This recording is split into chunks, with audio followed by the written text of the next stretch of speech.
નમસ્કાર નમસ્કાર નમસ્કાર વહાલા વિદ્યાર્થી મિત્રો, કેમ છો? મજામાં? હું છું દિવ્યેશ ગાડિયા અને સ્વાગત કરું છું આપ સર્વનું આપની પોતાની યુટ્યુબ ચેનલ, આપનો પોતાનો પરિવાર એટલે કે ઓશન જ્ઞાન લાઈવમાં. અને લાવ્યો છું તમારી માટે પ્રથમ પરીક્ષા માટે અતિશય ઉપયોગી એવું મોસ્ટ આઈએમપી પેપર સેટ. જી હા, ઓશન જ્ઞાન લાઈવ દ્વારા જે છે પ્રથમ પરીક્ષાની તૈયારી માટે જોરદાર મોસ્ટ આઈએમપી જબરજસ્ત બધાને ગમે એવું ને બધાને ઉપયોગી એવું most IMP paper set launch કરવામાં આવ્યું છે, જેના સોલ્યુશનમાં આપ સર્વનું હાર્દિક હાર્દિક હાર્દિક સ્વાગત છે. આજે આપણે ભણીશું ધોરણ 12, આપણો પ્રિય વિષય અંગ્રેજી, જેના પેપર સેટના પહેલા પ્રશ્નપત્રનો સેક્શન સી જે છે આજે આપણે ભણવાના છીએ. અગાઉ આપણે આ પ્રશ્નપત્રનો સેક્શન એ અને બી ભણી ચૂક્યા છીએ. જો તમે તેના વિડીયોઝ નથી જોયા તો તેની લિંક નીચે વિડીયોના ડિસ્ક્રિપ્શન બોક્સમાં આપી હશે, તો એને જરૂરથી જોઈ આવજો. તો ચાલો અભ્યાસની કરીએ શરૂઆત, અને શરૂઆત કરીએ સેક્શન સી ના સોલ્યુશનથી. ધોરણ 12 સેક્શન સી ને સૂચના કહે છે શું? રીડ ધ ફોલોઈંગ પેસેજ, કે નીચેનો પેરેગ્રાફ વાંચો અને એ પેરેગ્રાફના આધારે આપો સવાલોના જવાબ, આન્સર ધ ક્વેશ્ચન. અને 5 ગુણનો પ્રશ્ન છે. આપણા ઇંગ્લિશના સપ્લિમેન્ટરી રીડર એટલે કે લેપવિંગમાંથી જે છે આપણને પ્રશ્ન પૂછાય છે કે આપણને 2 પેરેગ્રાફ આપશે, એક પેરેગ્રાફમાંથી 2 સવાલ હશે અને બીજા પેરેગ્રાફમાંથી આપણને 3 સવાલ પૂછે છે. આ પ્રશ્નની જે છે કાર્યપ્રણાલી છે, આ રીતે આપણને પ્રશ્ન પૂછાય છે. તો ચાલો કરીએ શરૂઆત. હવે આગળના સેક્શનમાં એટલે કે સેક્શન બીમાં જે પેરેગ્રાફ વાળા સવાલ જવાબ હતા એ ટેક્સ્ટ બુકમાંથી હતા, ચોપડીમાંથી હતા. અને અહીંયા જે આ પેરેગ્રાફ વાળા સવાલ જવાબ છે એ આપણા સપ્લિમેન્ટરી રીડરમાંથી છે. તો આ પેરેગ્રાફનો અભ્યાસ કરવો ખાસ જરૂરી છે, કારણ કે સેક્શન બીમાં જે પેરેગ્રાફ હતા ને એ તમે ભણ્યા હોય, સમજ્યા હોય, તમને યાદ હોય, એની સ્ટોરી તમને યાદ હોય. પણ મોટે ભાગે આમાં એવું થાય કે આ પ્રશ્નની અંદર જે છે આપણે પેરેગ્રાફ ઘણીવાર એવું પણ થાય પહેલી વાર જોતા હોય આપણે, એનું આપણે રીડિંગ કરવાનો ટાઈમ ના મળ્યો હોય, બરોબર. એટલે આ પેરેગ્રાફને શાંતિથી વાંચવો, સમજવો અને પછી આગળ વધવું. શું કહે છે? માનસી લર્નડ સમથિંગ અબાઉટ પેશન્સ, કે માનસી જે છે પેશન્સ વિશે કંઈક નવું શીખે છે. Courage and love that day, તે દિવસે કરેજ અને લવ વિશે, હિંમત અને પ્રેમ વિશે. પેશન્સ વિશે, કરેજ વિશે, હિંમત, લવ વિશે. She saw the patience of young wife, એણે પેલા યંગ વાઇફનું પેશન્સ જોયું. Describing paintings to the person without sight, પેલા અંધ વ્યક્તિને જે છે આખી બધી પેઇન્ટિંગ્સ સમજાવતા હતા. એન્ડ કરેજ ઓફ હસબન્ડ, અને હસબન્ડની હિંમત, who would not allow blindness to alter his life, એ અંધ વ્યક્તિની હિંમત કે એના અંધકારને પણ એને જીવનમાં આવવા ના દીધું. Mansi witnessed the love shared by the two per people as she watched this couple walk away with their arms intertwined. બરોબર, માનસીએ જે છે આ પ્રેમ કપલ, આ પ્રેમી યુગલને જે ચાલતા જોયું, બરોબર, એકબીજાને હાથોમાં વિથ ધેર આર્મ્સ ઇન્ટરવિન્ડ, એટલે કે એમના હાથ જે છે એકબીજામાં આમ વીંટળાયેલા હતા. Really her words are his vision, said Mansi. Mansi કહે છે કે ખરેખર પેલના શબ્દો જ આની આંખ્યું છે. માનસી કે એવું જોયું કે ભાઈ હસબન્ડ જે છે આંધળો છે, પણ હસબન્ડ આંધળો હોવા છતાં પત્ની જે છે એને પેઇન્ટિંગ બતાવવા માટે લાવી છે. બરોબર, હવે સર હસબન્ડ આંધળો છે તો પેઇન્ટિંગ જોવે કઈ રીતે? પણ પત્ની શું કરે છે, વાઇફ શું કરે છે, એ પેઇન્ટિંગનું બધું વર્ણન જે છે હસબન્ડને સંભળાવે છે. અને હસબન્ડ બ્લાઇન્ડ હોવા છતાં બ્લાઇન્ડ નથી, બરોબર. અને બંને હાથમાં હાથ મિલાવીને જે છે ચાલતા હોય છે, આવું માનસી બધું જોવે છે. ચલો સવાલ છે, what did Mansi learn that day, તે દિવસે માનસી શું શીખી? હવે સવાલમાં આપણને ડીડ આપ્યું છે એટલે ભૂતકાળ કરવું પડશે, લર્નનું લર્ન્ટ થઈ જશે. તો અહીંયા જોજો બેઠો જવાબ છે, Mansi learned about something patience, courage and love that day. બેઠી લાઈન છે અહીંયાથી માંડીને અહીંયા સુધીની. સર અહીંયા લર્નેડ લખ્યું છે, મારે લંચ કરવું હોય તો ટી વાળું રૂપ મૂકવું હોય તો મૂકી શકો છો, વાંધો નથી. આગળ છે, who do you think is a blind, the young wife or the husband? એ તમને શું લાગે છે કોણ બ્લાઇન્ડ છે? વાઇફ બ્લાઇન્ડ છે કે હસબન્ડ બ્લાઇન્ડ છે? તો ભાઈ નહીં, હસબન્ડ જે છે બ્લાઇન્ડ છે. The husband is blind. Ready, આપણે સ્ટોરી વાંચી, આપણે પેરેગ્રાફ વાંચ્યો એટલે આપણને જાણવા મળે છે.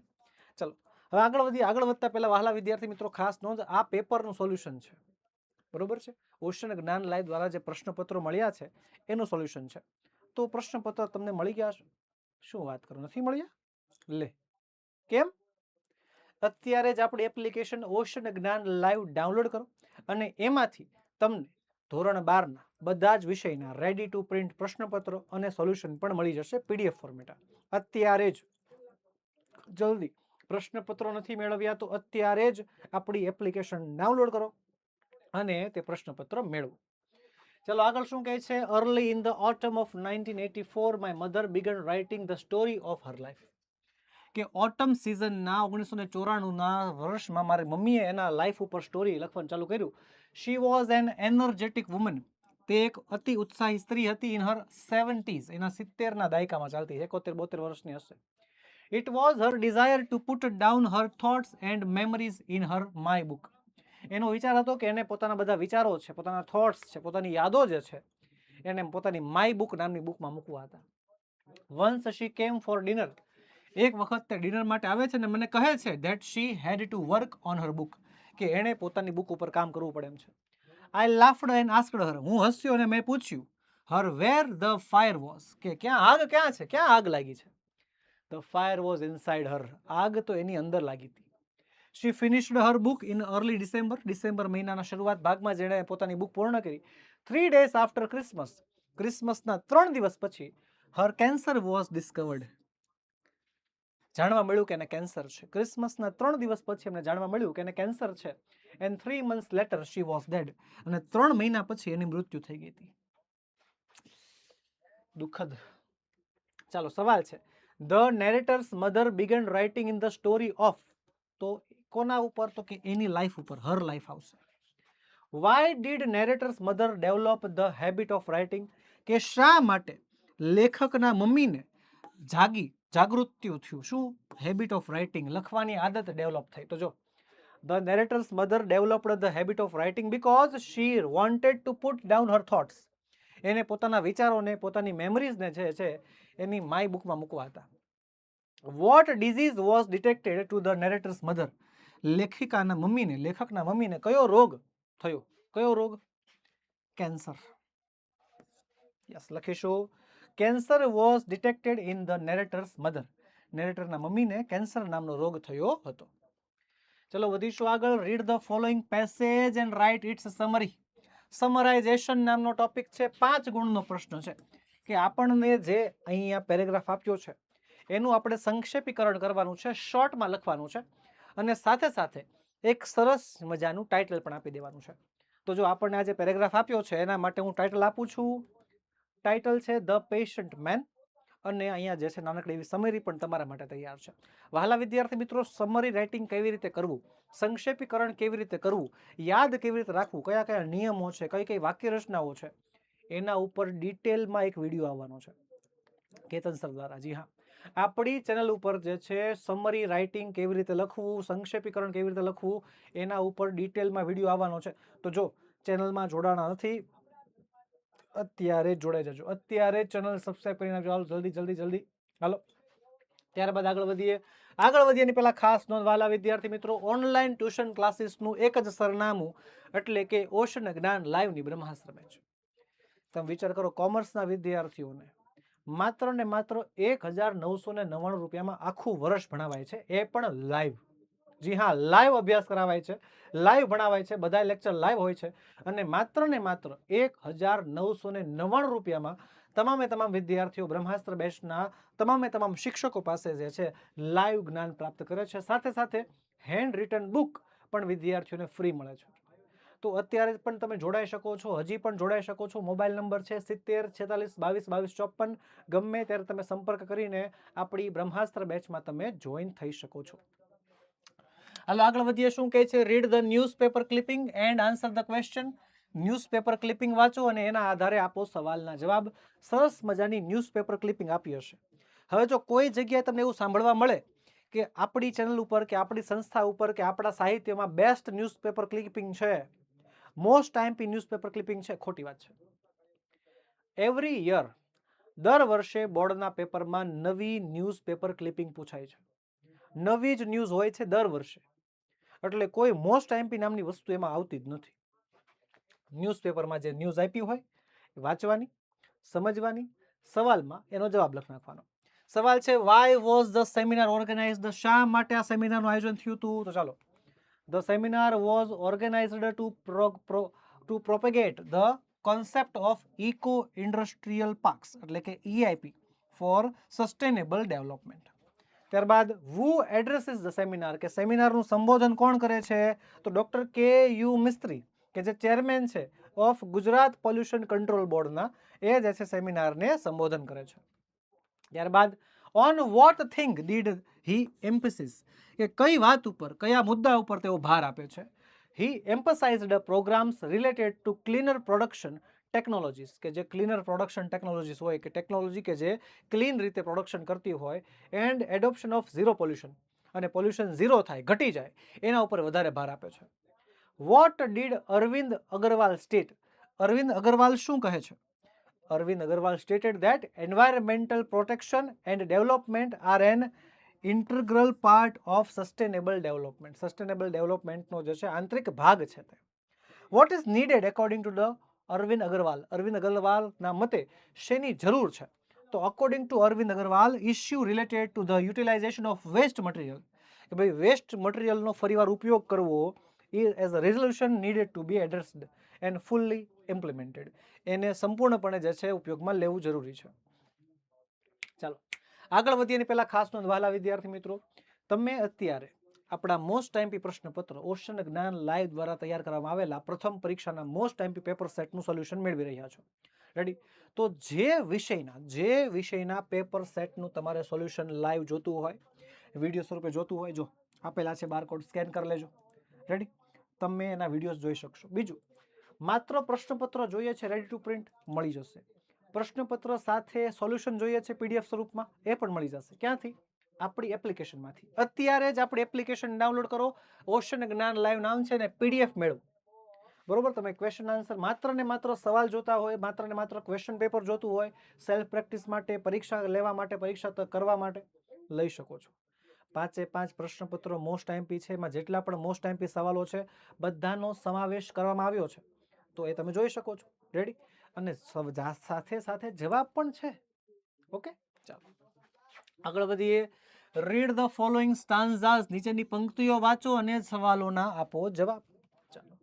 In the days gone by I used to be કે જે દિવસો જે વીતી ગયા છે, the potter who hold feel કે હું એક કુંભાર હતો. His fingers mold the yielding clay into patterns on his wheels. But now, throughout this wisdom lately won, that pride has died away.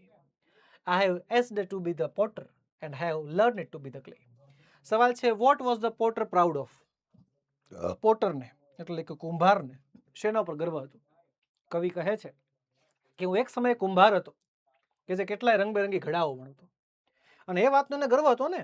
The potter was proud of his skill, એની કુશળતા ઉપર, of moulding clay, જે માટી હોય, માટીને આકાર આપવાની કળા હતી, into patterns on his wheel, જે ચક્ર હોય, ચક્ર ઉપર માટી મૂકીને એના ઉપર જે કુંભાર ઘડો બનાવે, હે, તો એ ચક્ર ઉપર માટી મૂકીને એ ઘડા ઉપર જે કોતરણી કામ કરવાની, પેટર્ન બનાવવાની જે કળા હતી, એનો કવિને ગર્વ હતો.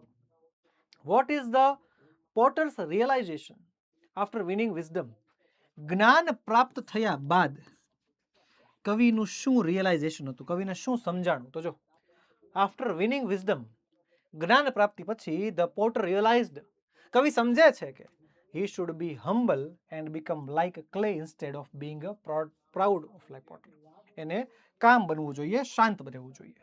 ચાલો, identify and explain the figure of speech in the line that pride has died away. That pride has died away આનો અર્થ શું થાય? તો ચાલો, the line that pride has died away નો અર્થ થાય છે like a living person who can die, કે જે જીવંત માણસ મૃત્યુ પામે છે. જીવંત માણસ એટલે શું ખબર છે? અહીંયા જે પ્રાઇડ છે ને, પ્રાઇડ, ગર્વ છે ને, એને જીવંત માણસ તરીકેનું ઉપમા આપેલી છે. અને જીવંત માણસ જેમ મૃત્યુ પામે એમ પ્રાઇડ એટલે કે ગર્વ પણ સમય જતા મૃત્યુ પામે છે, સમય જતા ગર્વ પણ ઢળી જાય છે. આગળ વધીએ. I was a fashioner of sword, હું તલવાર બનાવનાર હતો. In the days now are gone, હવે દિવસો વીતી ગયા છે. વિચ 100 બેટલફિલ્ડ્સ, હજારો યુદ્ધો લડ્યા છે, જીત્યા છે. Glittered and gleamed and shone, but now that I'm brimming with the silence of the Lord, I have asked to be the sword maker and have to be learned to be the sword. કહે છે what was the poet in past, કવિ ભૂતકાળમાં શું હતા? Sword maker, fashioner of sword. Then in the past the poet was a fashioner of sword અથવા તો the maker of sword, તલવાર બનાવનાર હતા. Where his sword used, કઈ જગ્યાએ એની તલવાર યુઝ થઈ છે? 100 battlefields, સેંકડો યુદ્ધ મેદાનમાં. His sword were used on 100 battlefields. ત્યારબાદ find two similar words for the word shone and glow. તો shone માટે શબ્દ આવશે glittered અને ગ્લો માટે આવશે ગ્લેમ્ડ. ચાલો, કમિંગ સૂન, ટૂંક સમયમાં લોન્ચ થાય છે, ટૂંક સમયમાં આવે છે રિવિઝન માટેનો અંતિમ પ્રહાર એટલે કે આઈએમપી બેચ. જી હા, લોઢું ગરમ થઈ જાય તો હથોડો મારીને આકાર આપવાનો હોય. તો અભ્યાસક્રમ પૂર્ણ થયા બાદ જો વ્યવસ્થિત રિવિઝન ના મળે તો એ નકામું છે, વ્યર્થ છે. તો રિવિઝન માટેનો અંતિમ પ્રહાર એટલે કે આપણી આઈએમપી બેચ ટૂંક સમયમાં શરૂ થશે. બ્રહ્માસ્ત્ર બેચના વિદ્યાર્થીઓને આઈએમપી બેચનું એડમિશન બિલકુલ ફ્રી છે અને જેટલા વિદ્યાર્થી મિત્રોને માત્ર આઈએમપી બેચમાં જોડાવવું છે, રજિસ્ટ્રેશન શરૂ છે. મોબાઈલ નંબર છે 70 46 22 22 54, ગમે ત્યારે તમે સંપર્ક કરી શકો છો.